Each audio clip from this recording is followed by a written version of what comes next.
Kamara mara maintie nyakaramogi ini wang sana weche manyien mag oimore adwan mondo mi warango kuom weche maomiope.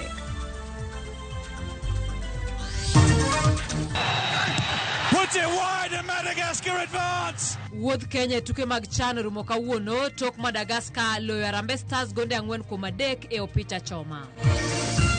4 of these cases involve current and former county governors. This also involves 2 cabinet secretaries, former cabinet secretaries, that is. Duol makedo gi mibadhi e pachoka EACC dwaro mondo donjne governor Sadek mantiere telo sani kod achiel machon gi chin mibadhi.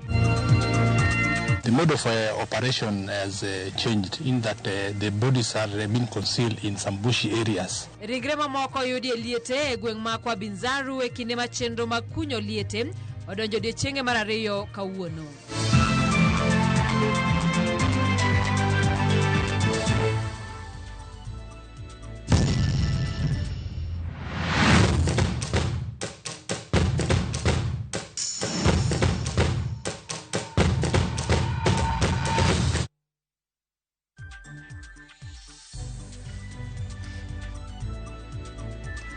Machiegni karamogi e weche manyien inyalo oronwa ote na mama na 3-6-0 bende yudo kanye mbui mopogore mag oganda kama yotingo achiel kachiel wantiere mbui mar Facebook, mbui mar YouTube, yudo kanye mbui mar X kachiel kod mbui mar TikTok. Nyinga Simfros Okinda wachako kod weche mag tuke mano kakoro team mar Kenya mana Harambee Stars othichoko e tuke mag CHAN bang' team mar Madagascar loyo gi gonde 4-3 kokalo e opich achoma. Tugono noruma modhi gol 1-1 e dakika mar 120. Gifted too many free kicks to Kenya. Shiri back on his feet, ready to take. He won't go directly a goal. The taller men gather on the edge of that penalty area. Bushiri header! Steered home by Omija. Secure passage to this stage, the quarterfinals. For his second in the tournament, strikes true, and Madagascar are back in it. Another chance to make it 2-1 in the shootout. The man that won the penalty for Madagascar, central defender Toki. He's got a brilliant left boot. Denied by Omondi! Next up for Kenya is Daniel Sakari, Dante.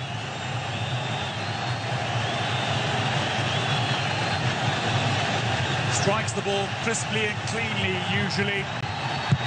Does so again, and Kenya do lead. This needs to go for Kenya. Otherwise, it's Madagascar who advance. The pressure on now.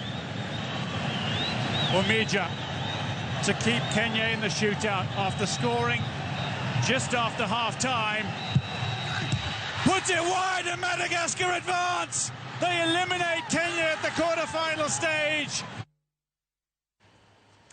Lit ndi kata kamano gima nyaka wayire ni Harambee Stars oseketo tugi maber e yo makare nyaka ne CHAN chakre omiyo thuolo machielo wageno ni gibiro keto kata gibiro tugo maber saidi gi kanyo en puoch gi pak ne team mar Kenya kuom miyo Kenya rieny chakre ne tuke go chakre kata bedo ni wuotho gi kanyo oken giko mar tuke ng'eyo ni yawuot Harambee Stars pod biro menyenwa yo kama chielo. Kao kamano wadhi nyime gi weche mag CHAN kama wuoth nong'ikore e apeyni moko e boma ma Nairobi kawuono e kinde ma apeyni go ne olor ne tugo mar CHAN e kind Kenya gi Madagascar. Nochuno joriembo moko mar yiengo geche gi e bath apaya ka gineno ni onge kaka ne ginyalo wuok e ndara modinno. Kata kamano jo bodaboda to ne obedo gi odiechieng' maber kane gitiyo gi thuolono cherore kendo ting'o jowuoth mag nengo kama ne gin mede nyaka nengo. Jailieta ni kod ler mathoth. Wuok apaya ma Northern Bypass nyaka e apeyni duto madonjo apaya maduong' ma Thika. Geche omoko okinyi makawuono kuom seche bora. Mae kaluwore ni apaya ma Thika olor ne opich Kenya gi Madagascar. Opira mane chakore sa 11 odhiambo. Gino mowang'o i thoth joriembo gi jowuoth. 2 hours. Can you imagine? 2 hours. Nilikuwa nimetoka maeneo ya Roiro nikienda town. Kufika hapa Ka West jam, kufungiana, hata imebindi tu nipake gari. Kaluwore ni olor apaya mathika nochuno gi many yore mamoko magiluwo, kata kamano thothgi bende nodinore. Road kushafungwa, wamefungia pale bypass ya Kamakis, hakuna kwenda town, tena hata hakuna kurudi na Thika. Na option yenye ilikuwa ni bypass. Kukuja huku watu wote wamefungiana. Sasa kasi imekwama. Tumefungua kutoka Thika, huwezi penetrate Thika. Nikaona nikimbie na hii pande hii, warehouse yetu iko hapa hivi nini, but all of a sudden yuko stuck hapa. Sasa ni almost 3 hours since. Mae nomiyo moko kuom jowuoth koso chope tijegi kawuono. Sasa kwenda job imekuwa noma. Imebidi ni cancel kwenda game job.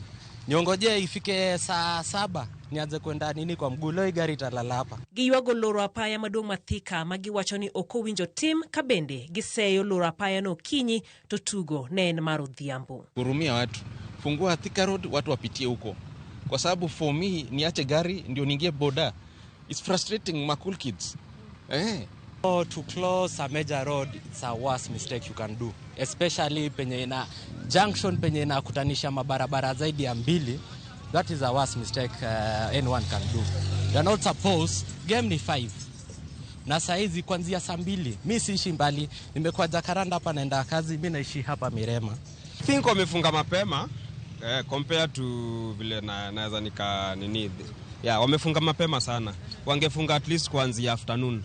I think it make sense. Kata kamano ne en mor ne jo apiko makoro ne nyalo susore e geche mamoko kagikwanyo kama ber. Pande ya hii jam, mimi naona pande yetu leo, naweza sema leo ni Judiciary ametuletea mboka. Juu napata jam imeshika, mudhia hizi enda na mati na bidi ameshuka tumie miti ya nduthi. So nduthi unajua ni haraka kupenya penya. So naweza sema job iko too fine. Mae oken thuolo mokwongo mawuotho chunge boma ma Nairobi ne opich Harambee Stars. Yuakani tie ni omanyo makare ma opira okroch chendo mamoko mag jopiny. Jaelieta, Ramogi TV. Jodak Homa Bay kod Kisumu noriwre gi jokenya mamoko e luwo tuk Harambee Stars gi Madagascar. Jodak Homa Bay ne oluwo tukego e dho nam ma apaya ka Kisumu oluwo tukego e roundabout ma Kisumu Boys kuonde mane oketnegi e tipo. Jodak omor kod tipo mane oketnegi magiwacho ni omorogi kendo miyogi thuolo mar luwo opirano kama joma nene alap ma Kasarani. Gikwayo Ten County no omed keto negi tipogo mar luwo tuke mamoko mag Harambee Stars.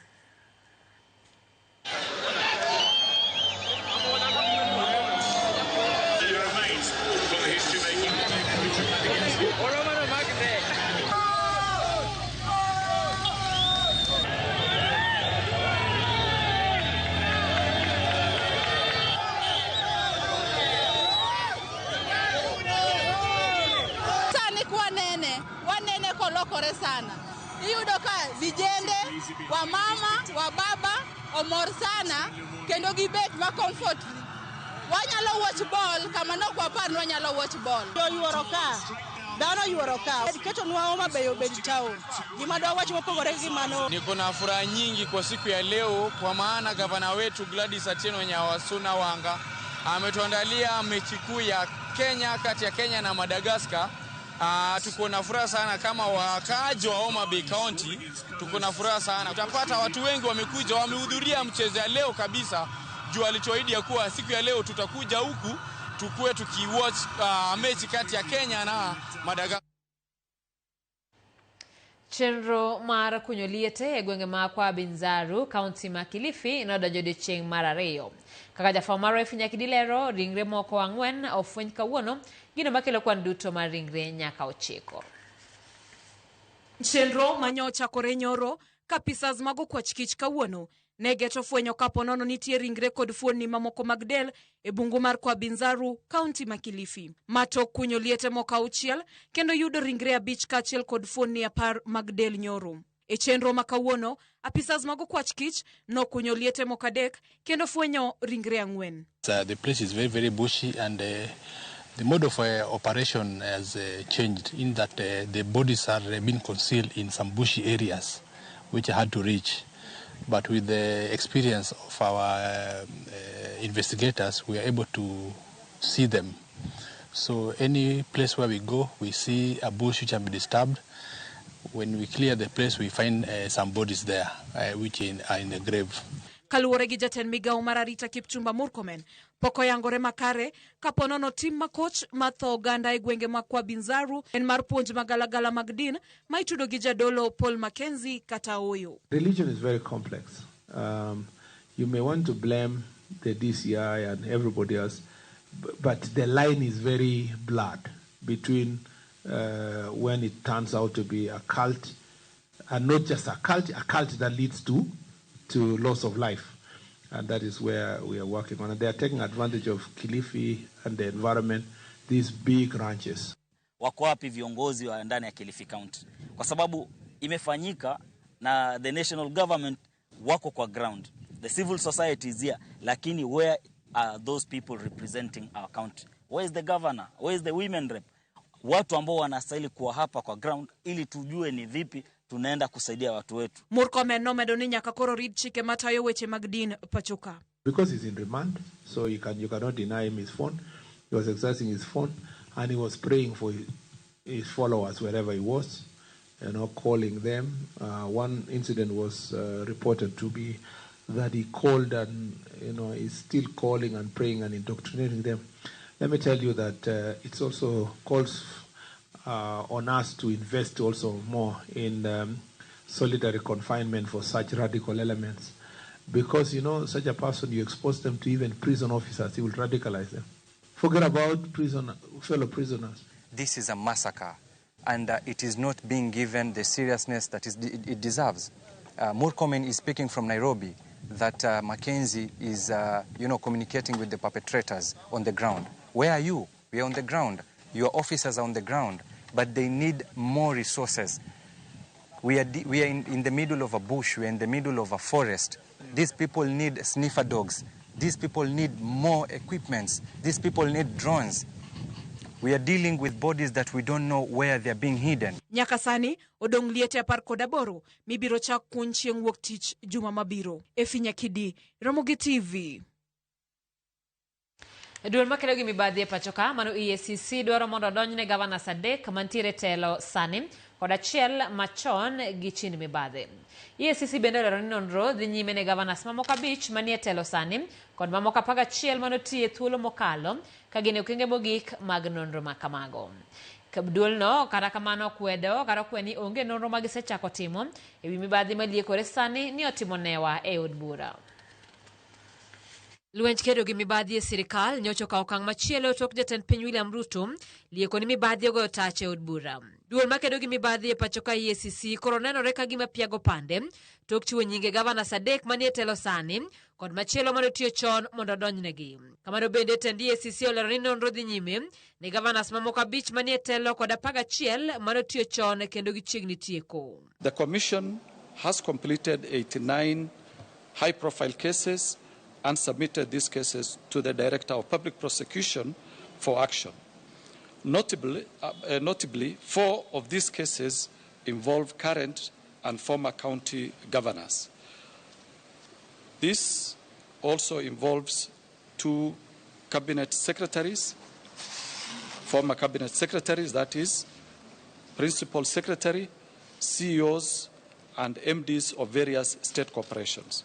In addition, the Commission is at advanced stage of investigating the following. 1, 5 sitting governors.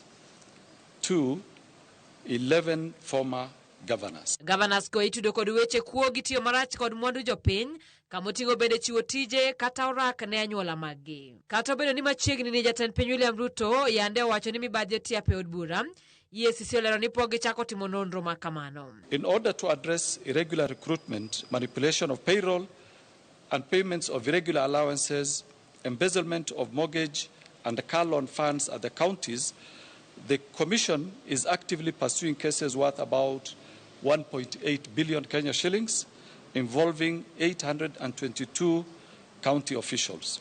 Bende gilero ni gin kod jood bura moya 12 ma inone witiyo marach kod omenda mag NGCDF. Yes, we are investigating some members of parliament not on receiving bribes within the parliament or to do with the committees, but we are investigating about 7 constituency development fund investigations that are ongoing throughout the country. Kamano bende EACC olero ni gionge wasiwasi wi wach mar jatend piny Chugo Aput mabiro tudo kanyachiel migepe manono mibadhi pachoka kata obedo ni gie sani do chungo wach makamano.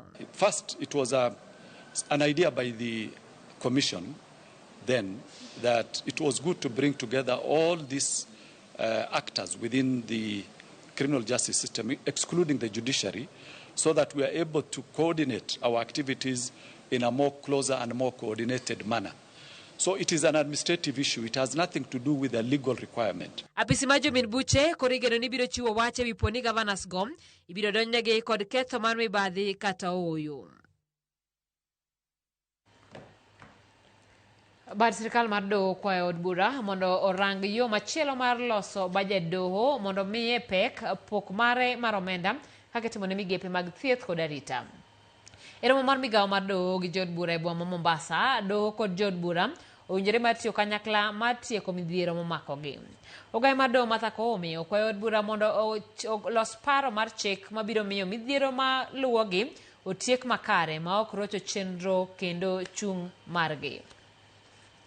I would invite the National Assembly to reflect on a new approach to funding the judiciary, one that recognizes justice as a public good, to be financed with the same seriousness as health and national security. For too long, the judiciary has suffered chronic underfunding. Ukiangalia hata sehemu ambayo wanaweka ushahidi, mahali ambapo wanatoa ushahidi, hapa katika polisi zetu hawana hizo sehemu. Na tunashangaa kila mwaka budget inatolewa kwenye judiciary, wanapewa budget. Hata hizi kesi zenyewe zinasukumwa miaka nenda miaka rudi. They are denying our people justice. When disagreements arise and they arise causing harm or inconvenience to the public, we have a duty to come together to resolve them and to prevent the people from bearing the costs of our decisions. I agree with you, Chief Justice, that you need to be resourced.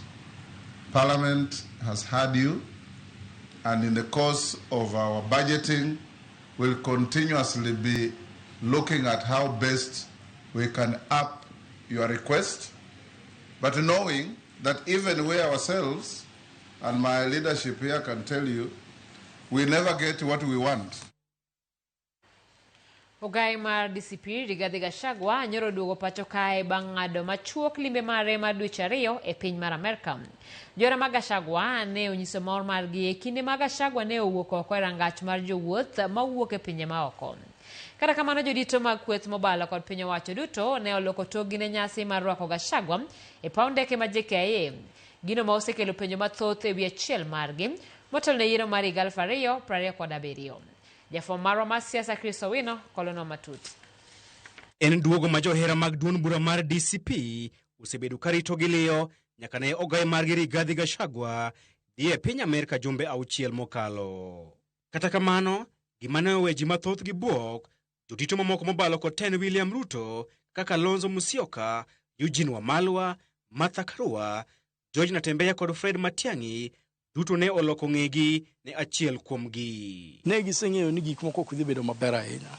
Kendo ne giseng'eyo ni chalo ni chulo moro nyalo wuok. Koro giwacho ni to dang' ng'inwa duto to ok wabedu ot mondo wang'e ka gik moko timore. Ni neno ka ne Raila ne dhi ne Miguna ne dhi miyo muma, ocham muma Uhuru Park. Ni neno ka Kalonzo Musyoka noringo molal, Mudavadi cha noringo molal. Gachagua en dume, en thuon. Giseneno ka ma thuon madhi kawo sirikal. Koro kane giwe ni Gachagua will back down mondo support one of their own, I think it backfired, and that's why they were not there. Joka kade benigini United degi a company Rigathi US ne ogidhire kata Matiang'i manoromo kode dakika 5 US noringo weye. Sani Rigathi osebukore Matiang'i kia state project. Kinyo wacho ni kia Kalonzo kia onge kura.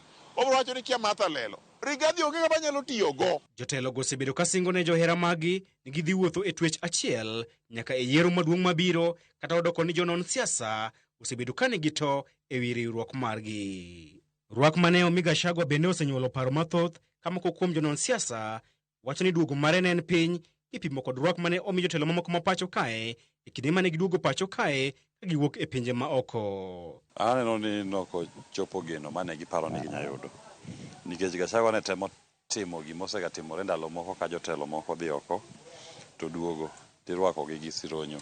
Matiba ne en thuon mane kedo ne multiparty. Sama noduogo no ne giduogo ni koro thuondwa duogo lweny dhi mbele. Kibaki kane duogo noduogo ni mind ne en jatendwa noyudo accident oyudo thieth loka koro duogo wadhi mbele gi lweny mar golo Moi. Jakom kane dhi oko ne en jatendwa owuok oko duogo mondo watiek lweny mar golo Uhuru. Koro yudo ka yot mondo jineno ni mind thuono duogo mondo watiek lweny mane nitie mbele ni. Mar Gachagua ne en thuon nga to lweny mane moduogo telo ne joge. Aparo ni jopiny ok owuok ahinya jo Central Kenya nok owuok maber nikech ne gichiewo to ginongo ka loche nitie ndara, ne gichiewo to ginongo ka jomoko ing'iso ni mondo odogi, ne gichiewo to ginongo ka weche loche mag polise nitie ndara. Mano miyo ji luoro. To be kiseng'iyo gik mosebedo ka timore ka jo DCP party osebedo ka dhi Nakuru, ne gidhi Naivasha, ineno kaka mtokni gi ne ogo moketh mtokni go. Rwak mare nok weth emomiyo no jomoko ng'iyo goons mondo disrupt biro mare especially ka nene Mombasa Road.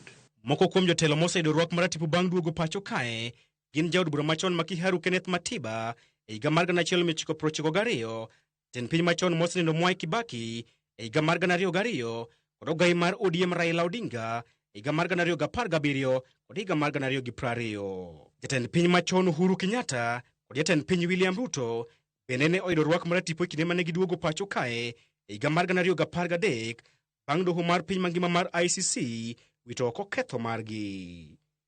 Chris Owino, Ramogi TV, Nairobi.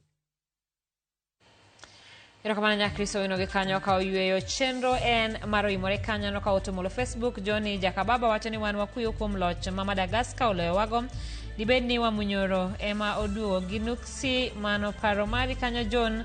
Aneno kanyo ka John Waweru uma wacho ni kanisindo kata an rigi ji mora sana kefa uma wacho na awinjora mogi maler kan Germany. Mago gin ote kanyo mabende ura achiel kachiel kanyo e mbui mar Facebook. Evans Abije mor kod kaka jo Oma Bay ne odhi mar mondo mi oneno opira e dho paya kanyo ero ka bende we ote pod nitire kanyo mang'eny mak mana kalore koda sa ok abinyalo mar mondo mi asom gi duto. Wamedo mana oro ote kanyo ero ka wang' wayudo thuolo e sama chielo to bende wabiro somo gi kanyo. Neno ka Hussein Bigi wacho ni waneno Ramogi TV e yo makare olowa kata kamano wabiro bedo koda thuolo machielo mar timo maber. Benado Sedo wuod Kabondo wacho ni gineno weche manyien makare gi joka Bondo duto ka girito arambe makiny gitimo Suna Primary School matero jopuonjre e mbalariany. Koromogi saa 3:21 wakawiyo machuok.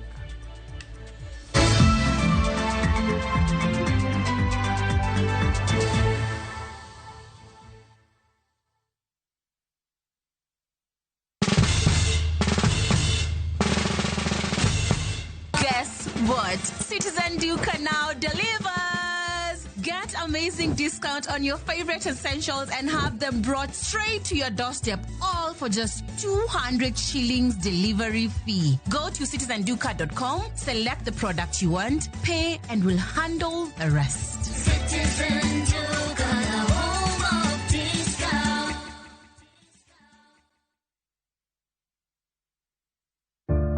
One day, while teaching an oral health care class, I saw a little boy who kept covering his mouth. It turns out he had lost some of his teeth and he felt embarrassed. Now, as a hygienist, a child's smile means everything to me. Every child has a right to smile, and a beautiful smile is a healthy smile, and nothing should ever get in the way of that.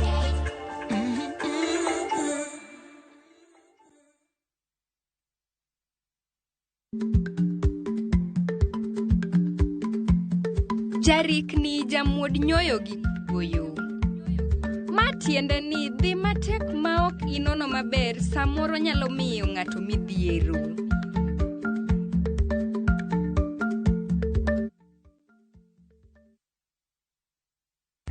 Saa zingine mambo kupata bila plan. Gas ndio imeisha, landlord akuache upumue, mtoto ni mgonjwa na bado ni mid-month. Usijibox kwa noma. Piga *531# and sort your emergencies with my Mobi Civil Servant Loan, iwe usiku au mchana. Kama wewe ni civil servant, sasa uko sorted. Dial *531# and get up to 20,000 shillings and pay from your next payslip. No paperwork, no guarantors, no drama. Ni wewe tu na simu yako. Register now and see your limit in seconds. Build for Kenyan civil servants. My Mobi, iko sorted.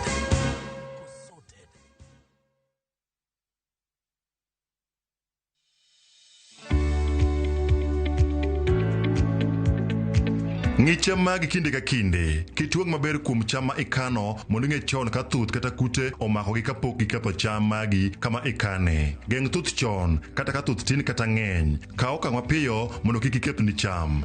E in japur mag kothe kaka bando, isebedo kiyudo lal machiegni gi nus mar chambi nikech kute kaka thuth kata mong'ere kaka osama. Ere tiende gimed ketho chambi? Gi Scanna Super ma en arita makare mar geng'o kute e idechi. Scanna Super, kinga kamili kwa nafaka, a product of Osho Chemical Limited.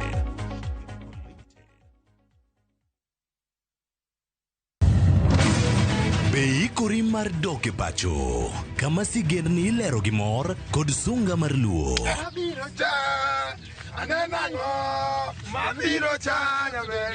Chakre weche hera mamulo chuny, anyuola, time machon, nyaka sigendni madongo mag kit anyuolawa mapakowa. Magi ok gin mana sinema, magi gin sigendni magwa. Ka oko mana chikni emomiyo koro sani wabedo kaka familia, kar nyamerwa dhok ma wawacho, koko mag nyierowa, kit luo kod sigendniwa nenore ayanga.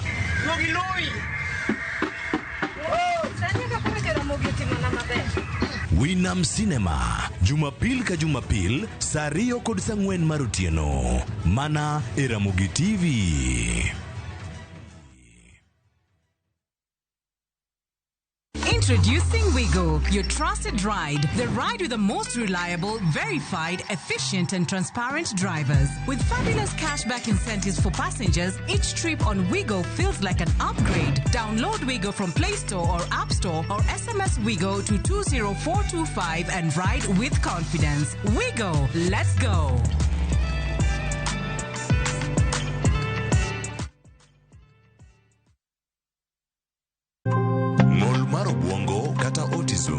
En chal mabiro gi paro koda kwede e kind jonyuol. Napando mich sana, nokadhi kode dala, nyaka higni 6 kanyo endo kapok ka akse. Kod weche ma ok adieri e kind oganda. Ineno ka gima nitimo gima rach, inema itimo gima rach momiyo nyathini chal kamano. To be ing'eyo ni nitiere yore matiyo gi lony manyasani mong'ith minyalo tigo e konyo nyithindo man gi chalni. Having the water around them gives them that comfort of being in a safe space. Chieng' Jumapil, tudri kod Joyce Olo kokelo ni sigana mar resruok e ng'olo bwongo.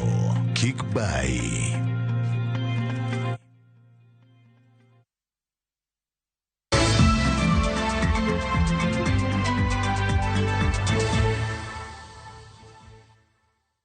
Machiegni jotend duond bura mar ODM e kar chung od bura ma Kasipul owuok tung mosuom gima kuom jolony e kar chung od bura no kaluwore gi dhok mane gigolo ni gichich chal ka gima ODM biro chuno jopiny ma Kasipul kod jachung' e yiero madundo ma ibiro bagi dwe mar 11. Gikone kwethno mondo we miyo ODM chik ewi ka gitayo chenro gi ka giwacho ni onge jachung' moro amora ma ODM osemiyo otiko kendo gin girito wach mabiro wuok e kuku mar duond bura no. Banka mkukum jolonye kachud bura ma Kasipul golo ng'ur margi ni chal ka gima duond bura mar ODM chano chuno oganda jo Kasipul gi jachung' e yiero madundo mibiro bagi dwe mar 11 higani tendo ODM ma Kasipul obalo kod kwethno magi wacho ni ok gin jokanyo mag ODM ma ok onego bed ni giwuoyo weche mag duond bura no kotelo gi kod jakom ODM ma Kasipul Evans Ndege gikoni ODM onge kod jachung' moro amora ma ginyalo chuno go jopiny kendo gin girito mana wach mabiro wuok e kuku ma duond bura no motelo ne welo mar jachung' madhi fodho Mandera mar ODM motelo ne yiro madundo midhi bagi alworano. Joma wuoyo on behalf of chama en joma chung mbele kagegi nikech gin ema nomigi ofis kendo notim yiero officially last year. IEBC nyiso oselando yiero ni en tarik 27 dwe mar 11. Pod warito gima chama biro wacho kowuok e kukune. Kata en direct nomination mani gima wabiro kawo. Oyiene delegates nyalo yiero candidate. Ka mane ma kuku wacho wabiro kawo. Oyie consensus kupo ni jochung oyie ni nyabedo piny gi our party leader nitimo mano wabiro kawo. Jotend ODM ma Kasipulgo wacho ni onge jachung' ma osemi otiko kendo gin girito mana milome mar duond burano kane gikone johera mag ODM ma Kasipul mondo ore ka girito kaka duond bura mar ODM biro tayo welo mare. Warito tarik 27 mondo mi ng'ama idhi yier kaka mjumbe obedi. Ariyo, nitie kaka party tiyo. Komiyowa modwaro ema wadhi kawo. Adwa nyiso jo Kasipul ayanga kawuono ni wuon burano ema nowacho ni kapod Raila Amolo Odinga pod ngima to onge gimoro amora mobiro manye chama mar ODM. Bende ne gijiwo jochung' ma sani koro osewuok oko kalaro kom od bura ma Kasipul mondo nyakwe kinde ma gidhi nyime gi kisera mar ombulu e gwenge mopogore e alworano. Mokwongo wachomo weche mag campaign. Wadwaro kwe. Kochako wuoyo wach mar ODM nekech kanyo sani ok en member. Chama ka chama nigi chik mare. Raila mabiro decide kaka wuon chama. Ochiwe through nomination, koso direct ticket, koso chiwe consensus. Koro ng'ata ma walo gi nying chama wani ok wadwar. Ka tek nini ok idwar weche mag chama ka to man chambi mondi wuoth. Awacho wach mane jo Kasipul madhi e yiero. Mokwongo akwayo ne gikwe. Candidates temo chung wan kaka jotelo mag party onge ng'ama wa support. Komod bura ma Kasipul ne odong' thuolo tok nek mar manene jadu bura ma kono ng'ondo ere kanyaka sani jochung' moinga 10 ni e pap kalaro komno. Alia Beach, Ramogi TV, Homa Bay. Mokom jotelo duond bura mar ODM omedo golo duondgi e chung' margi mar tiyo kanyakla gi sirikal mar Kenya Kwanza e bwo sirikal Manyien ka giwacho ni winjruok ma kamano nobedo bang' lalruok matut e kind ogaye mar ODM mana Raila Odinga kod jatend piny William Ruto. Kotelnegi kod jatend migawo mar teko Opiyo Wandayi, jotelogo wacho ni ODM biro nyiso johera mage okang' mowinjore gikaw ka sani to giketo maino margi e tiyo ne jopiny kendo ginyal kwedo sirikal magitiyone. E kindeno, maneja maboma ma Kisumu Abala Wanga onyiso geno mare ni duond bura mar ODM biro keyo mabup e yiero madundo ahinya to ma Ugunja kod Kasipul mowinjore bagi dwe mar 11 higani. Mundu kumundu kuma wadhiye be onge wan mane broad base ka waziri kar ka ema wantie to unity of purpose ema important. Jolunya ka wabedi ni waerore to wan kamoro achiel to wawacho gimoro achiel. Corruption is a criminal offense and a crime does not have what you call collective responsibility. You cannot be held vicariously liable for the offense maringato. Osiemnu asiema jok machamo pesa gi kata gine judiciary kata gine parliament or they in the executive, let us deal with them. You are now in government. Party leader yuko, party leader mwingine yuko William Ruto. Tuchukue hapa Ugunja, tuchukue Kasipul, tuchukue Kilifi. Wakae ndio Kilifi siende kwa opposition. Irudi. Party mar ODM Mayande nikodo kombegi nyaka timu juu chini mondo kombegi dongi ODM. Okamano. Okuye kamano. Okimanya lo wacho ne Ugunja waka. Ugunja waka endi. So I can say without any fear of contradiction, ni Ugunja kato ODM the chaos rawin. Neno mar chungu e tich mokom jotich mag kambi Regoniang mar Sony e giko mar dwe mar 10 higani kalore kod notice mane gol kod ten kambi Regoniang ma Sony medo nyuolo paro mopogore ka moko kuom jotich dwaro ni jotije ma idhi chungi go omi pesa gi duto kapok gidhi pacho. Riwruok mar jotich e kambi ma Sony ka otenni kod jagoro margi Jared Oluoch wacho ni gidwaro ng'eyo gimomiyo kambi mar Sony chano chungo e tich moko kuom jotich ma osetiyo ne kambino kuom kinde malach, to sani tend kambino dhi nyime kod ndiko moko kuom jotich manyien. Oluoch wacho ni en gima lit ni jotije mayande ochung ma otegno kod mayande chung motegno kod kambi mar Sony nyaka kinde mane kambi chiegni podho ichano chungi e tich. MCA ma South Sakwa Ken Ouma okono piny owacho kod tend kambi mar Sony mondo ne jotich ma idhi chungi e tich ochul kaka owinjore. Chikani pradega chiel bi mara pa pak Sony bi angowa bi dala to samo di dala ni benefits mago ko ngi kumodi yude mano mokuongo. Aya pesa mo se bedi kingado okongi no dido kama chalo nade. Koro magi gimo mi wang'anyo diting makawuono. Ondik no koro jatich ok donj gi sime kar tich e factory. To gen magi wacho no to jotich magi ke jotich kamora mora magi bire kama jatich ndie to gigo mana picha gi sime magi kwene kok tigo lakini magage to gioro wuon kambi mariembo kambi. Ng'amok mi kambi osebedo kandiko ji joma ka joma jibiro e kambi ni manyien kochakre dwe mar 6.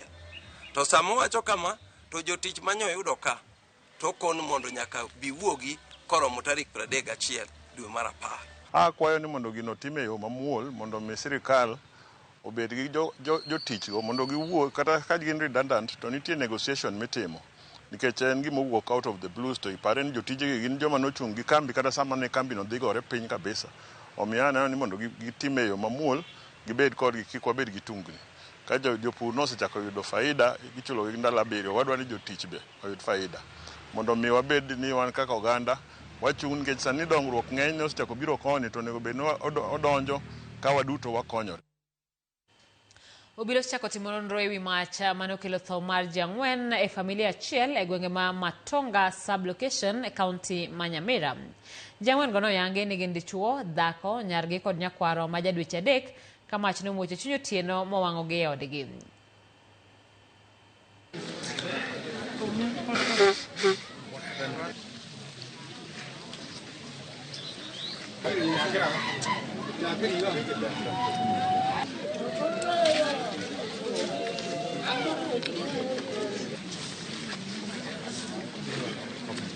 Tukafikiria ni nyumba inachomeka, watu hakuna ndani.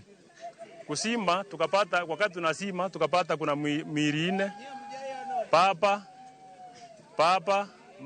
papa na mama na msichana. Huyo msichana alikuwa anaenda university, mtoto wa university, hata alikuwa anaandaliwa aende university. Ndio ako na mtoto huyo msichana.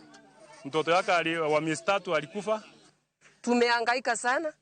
Tumesikia vibaya, tumeumwa sana, tumechomwa, tumehuzunika. Hata mkiangalia mamake hapa chini, tumeshangaa yenye atafanya. Mimi ni kuomba serikali kama inaweza, those people who did that thing, this incident, they will be brought into book. Kulikuwa na msichana mwingine mdogo wa miaka 12 ambaye aliweza kuepuka ama kutoroka katika hiyo harakati, na katika nyumba ifuatayo kulikuwa na wasichana 2 ambao msichana alikuja toroka na kifungua akawafungulia wakatoroka, ndio wakaweza kuita majirani. Familia moro Kericho dwaro ratiro ne nyargi mane onegi kabange to owang' ringre mare. Jacqueline Bone ma jahigni 37 matie salun e bomano ilie kod osiepne ma wuoyi nonege kar dak mar mjini oko mantiere boma mar Kericho. Gisudo obila ma bomano mondo kas nonro kendo mak osiepne no. Ospidi ma Kericho Tom Makori osingo mar kaso nonro makamano.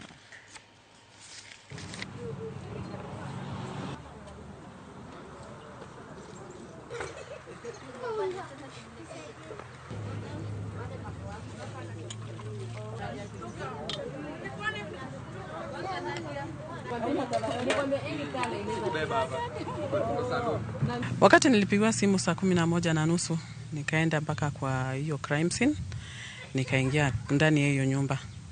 Nikapata dada yangu amewekwa kwenye kona, ni kama mwenye aliuliwa, alafu ndio akachoma. Kwa sababu hiyo nyumba haikuwa imechomeka, lakini mwili yake ilikuwa imechomeka kabisa, hata ungeweza kumtambua. Ningependa niambie Waziri Murkomen aingilie kati asua hii kesi ya huyu msichana mwenye alichomwa ndani ya nyumba na father-in-law. Aweze kufuatilia huyo father-in-law. Sisi kama familia tunasema ni suspect. Hajachukua wakati wake hata ya kwenda kurekodi statement police station, hata kukuja kufariji familia, hata kuambia pole. Hakuna kitu kama hiyo. Mtu akichoka na mtu anachaga mtu, si kuua mtu. Usimchome, muache. Ambapo Jackie hakuwa kiwete, alikuwa anajitafutiaga, ambapo pia yeye ndo alikuwa akimlea.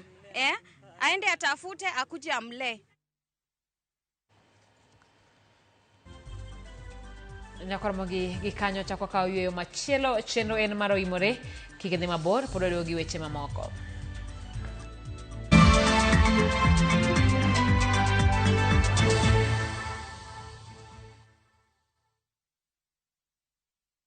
Start planning your festive season escape now. At View Travel, we have the perfect early bird offer for you. To Jazendege Twende Costo for the festive season from the 23rd to the 28th of December. Make your festive booking by September 30th and enjoy discounted airfares. Experience 5 days in Mombasa from only 99,900 Kenya shillings on full board per person sharing, or soak the Diani Sun from 126,400 Kenya shillings per person sharing on an all-inclusive plan. Visit viewtravel.com or call 0703-254-254 and book now. View Travel. Dream. Explore. Discover.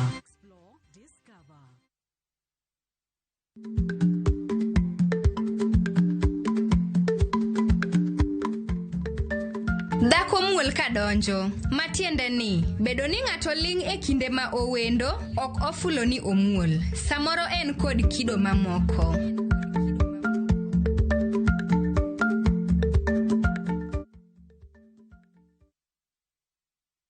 Sayudo nyodo nikelo nyako chia chologore nyenye lunga ni sandi nango nyako chia nigi ere kondo jalo sigo kachandi gimo nyako chia utemo kadhono.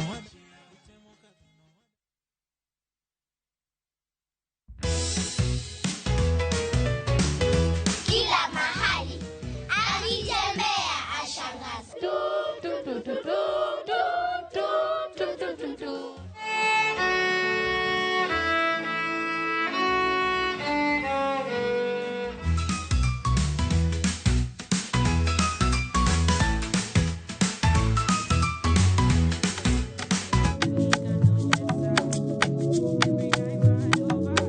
Rogo mar nyithindo, ngeso ka ngeso, sadek okinyi, kik bai.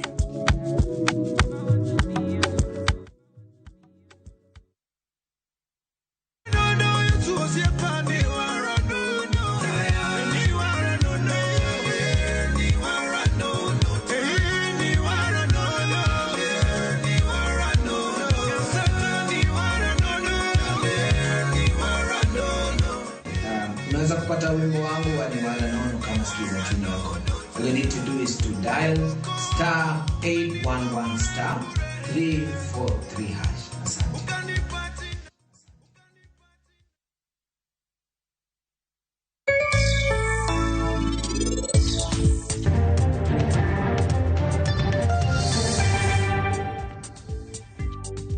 Osebedo ng'ama duong' to bende oriwo arus kiny. To en kae pod otimore ka nyathi matin. Akia kata nobodak nade.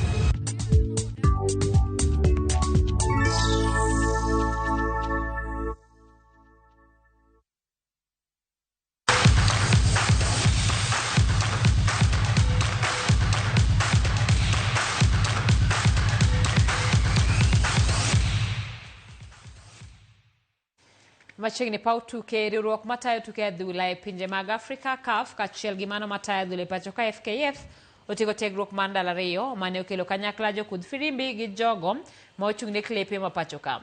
Tiegruok ma kama ne en mar keto kenge makare matayo adhula e pacho ka.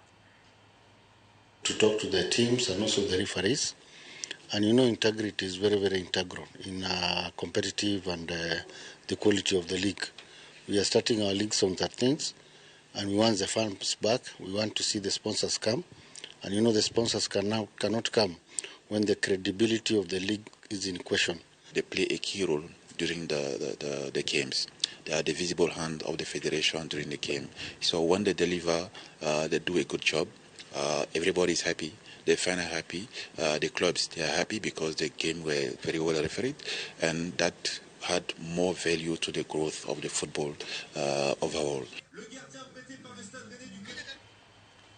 Club mar Mofa mogoyo tacha County Moma Bay kendo tugo lig ma piny mar National Super League dhi nyime gi manyo jotugo matindo e kor gwenge duto ma pacho ka. Chenro makamano en mar geto jotugo mag grade 8 gi 9 kaachiel gi mago mantiere sekondar kendo ibiro time e counties ma Nairobi, Bungoma, Mombasa, Malindi gi county ma Homa Bay. Dwe mokalo club no noketo girimiti gi skund sekondar mar Ringa Boys mar bedo gi winjruok e puonjo jotugo kaachiel gi miyo jotugo thuolo mar donje club no tok tieko skul. Winjruok ma kamae bende Mofa nigo gi skunde mamoko kaka St Mary's Yala, St Joseph Rapogi, Kisumu Boys kaachiel gi St Joseph's Kitale.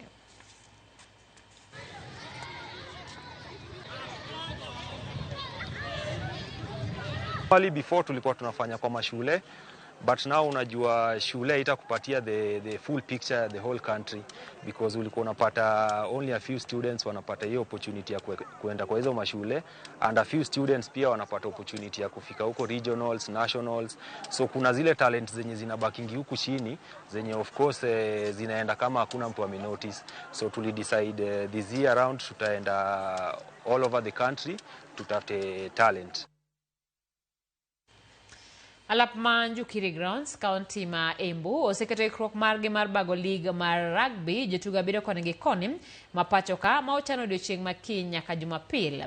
Telo mar Embu biro mana ndalo machuok tok team mar KCB RFC, lo team mar Menengai Oilers, points 17 e telo mar Christy Sevens, mane obagi boma Nairobi odira mokalo. E telo ma Embu, team mar KCB nitiere pool A, kamotingo timbe kaka Daystar Falcons, Mwamba RFC gi Embu RFC. Pool B nigi Strathmore Leos, Impala RFC, Kabra Sugar gi Kabete Stallions. Menengai Oilers nitiere e Pool C, kama bende nigi Nakuru RFC, Nande Scripts gi Mean Machine. Pool D otingo Kenya Harlequin, Catholic Monks, Must gi Zitek Ox.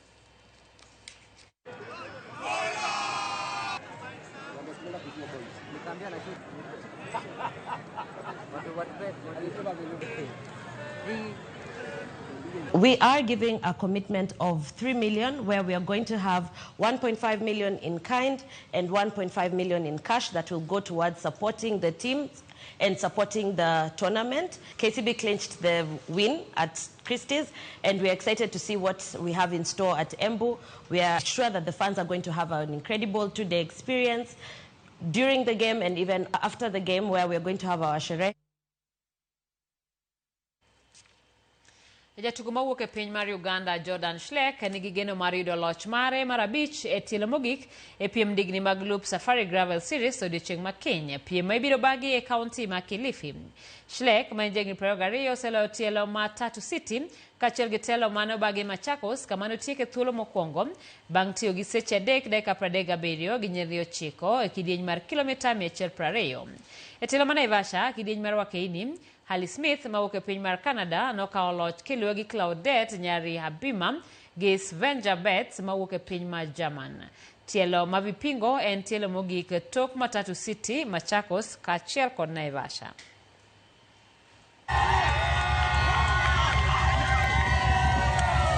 A total of more than 500 people came in today with about 100 professionals. I think I'm told we had about 36 different nationalities coming in today. So it's great to see the events getting bigger and better. But more importantly, not just the 4 events that we have across the country, but to actually see cycling as a sport is continuing to grow.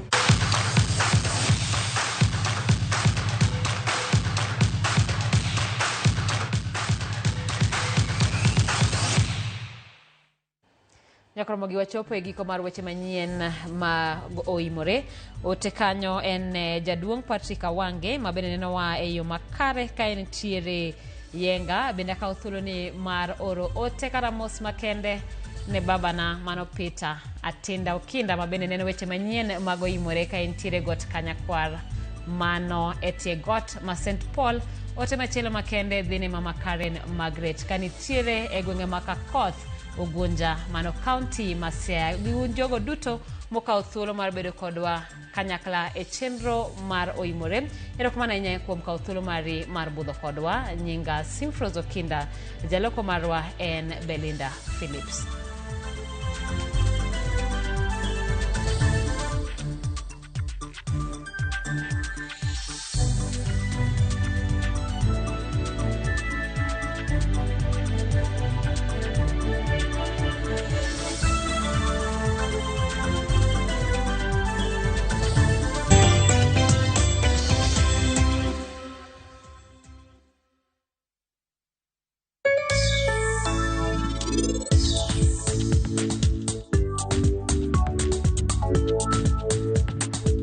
Yudo mo madajre kod kito hala ma itimo, pesa ma ichako hala kata capital